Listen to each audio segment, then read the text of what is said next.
Drea, I know that well, before we go there, I want to just ask you, in that time frame, did you ever meet Aaliyah? No, and here's the thing, and I always say this to people, and I try to say it as respectfully as possible. Don't ask me shit about Aaliyah. And the reason I say that is because she has passed on. Let her rest in peace. She's not here to confirm or deny. And when you look at her legacy and all the work that that woman had to put in to undo and separate herself and become the icon and the star, let her have her damn moment, y'all. Yeah. Like, why do y'all, that is the most disrespectful thing that I think people do, is we say rest in peace and let the dead rest and honor their legacy, and then y'all keep pulling her into something that when she was alive she didn't even want to talk about. So what the hell make y'all think the ghost of Aaliyah gonna come back and talk about it now? Yeah. Yeah. Present day, someone who is experiencing something similar to what he went through is now Diddy. And, the allegations, it's just been a snowball effect. I mean, it starts civil and then it rolls into what appears to be something criminal. I don't have all the answers or the intel, but, I read, I study from a journalistic perspective and just curious as to what that's been for you. You've met Diddy, I take it. I have. Okay. Well, what was your interaction I'm like? good on you. Then? Then I'm an energy person, and after being in it and out of it, your antennas are up. So you can detect that energy a mile away. And it's funny, one of my girls, Tanika Ray, which I love, she's a dancer. That's how an opportunity actually came about like, yo, he looking for that. I'm good. And then when I met him, I was really like, no, I'm good. I'm good. So you felt like you could see that energy? Yeah, but at that time, I just know that The feeling. heavy, dark, like, anytime you make my neck feel like I need to see a chiropractor, like, ooh, I'm good. I'm Okay. good. Now, were you with Robert at the time, or? We were actually at an award show. Yeah. Yeah. Okay. And I was like, oh no, I'm good. Thank Okay. you though. Wow. What are your thoughts about the allegations now? Fast forward to this coming to the forefront. I take it you've never been to any of the parties. No, thank God. No, I'm good on that. There's only two people I care about: those babies and the victims. Yeah. That's it. Yeah.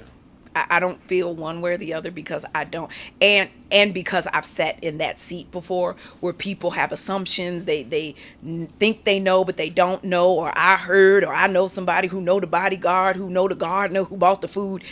Y'all, unless you were there, don't speak on it. But what I will say, I know the effects that it has on children, that at the end of the day, you take all of this away, that's somebody's father. That's their father. Yeah. It was sad to hear his kids being brought into it at this point. And it just gave me a lot of pause, because you are definitely seeing, as black people in the media, it gets ugly.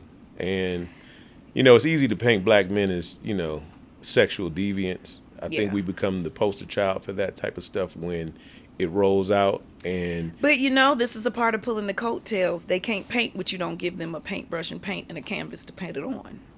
now that is true.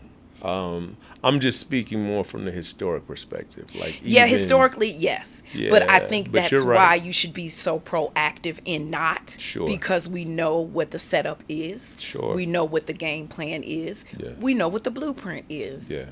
So why would you then position yourself to become the prototype of everything they've created? And for me, it's not even so much about Diddy as looking at his sons, right? Yeah. Because now they're drawn into it, and it kind of made me think. Even with, I feel like when Will Smith smacked Chris Rock, it again was another opportunity to change the perception of black people, black Yeah. men specifically. Yeah. And because if they can get Will Smith acting like that, then they're like, See, we told you. Yeah.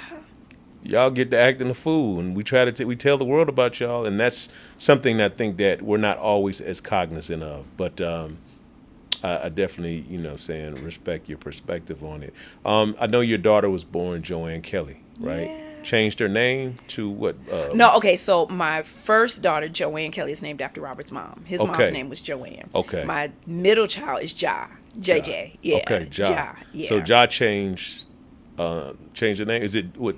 No, Buku? she's Oh. so Buku is Joanne's stage name. Oh, I got it. Yeah, so Nah. a lot of people are like, Drea got 6 kids, 80 kids, what's going on? So they all have Yeah. their stage names. So Joanne is named after his mom. Okay. Buku is her stage name, Buku Okay. Abai. Okay. And then there's Ja, my middle child, that they did a write-up about her because she was like, okay, I want to have sex gender reassignment surgery. I was like, no, ma'am, Pam, this is what we gonna do. Because you have to realize the world's not like mama. You are a black female lesbian in a conservative white world. No, ma'am. Everybody's not going to be, oh, we love you. We're here. You need to just go out into the world and see what that's like first. And prepare yourself that everybody's not going to be kind. Everybody's not going to be loving. Everybody's not going to be accepting of who you are. This is at home. And you will always have this at home. But until you face the real world and really know what you're getting into, and thank God I wasn't one of those parents. Now, the ones that do, hey, those are your kids. You do what you want to do. I just wanted her to be able to solely walk in. This is what it looks like in today's world to stand up for your sexuality. Are you prepared? What was that conversation like, and was it had? Just like that. Oh wow. I don't play. Did she? Did she speak to her father as well, or? No. Okay. Ja's a lot like me. Like, dude, I'm good on you. That is my twin. Okay. That is my twin. Especially when Ja became really aware of, she couldn't put her finger on what was happening because I left when they were so young, that for them it was kind of like, I just remember we were in the mansion and growing up at grandma and grandpa's house. Because people don't know that either. I left when my kids were babies. So it was hard. Yeah. So that's all they know. They just know one day we was there and the next day we woke up at grandma and grandpa's house. Yeah. What similarities do you see between your children and your ex now? Writing. They write, produce, master, arrange. Like my son, sometimes to hear him sing in the house sounds, his cadence, just like his dad. But complete opposite. He does rock. He like metallic. Like he is just so like goth down. He has piercings. They call him Big Dracula. He has his whole world. But when I can spit in a cipher, can sing R&B, he can do just about anything. House music. Jazz the same way, right? Taught themselves how to play instruments. My son taught himself to play congos and guitar.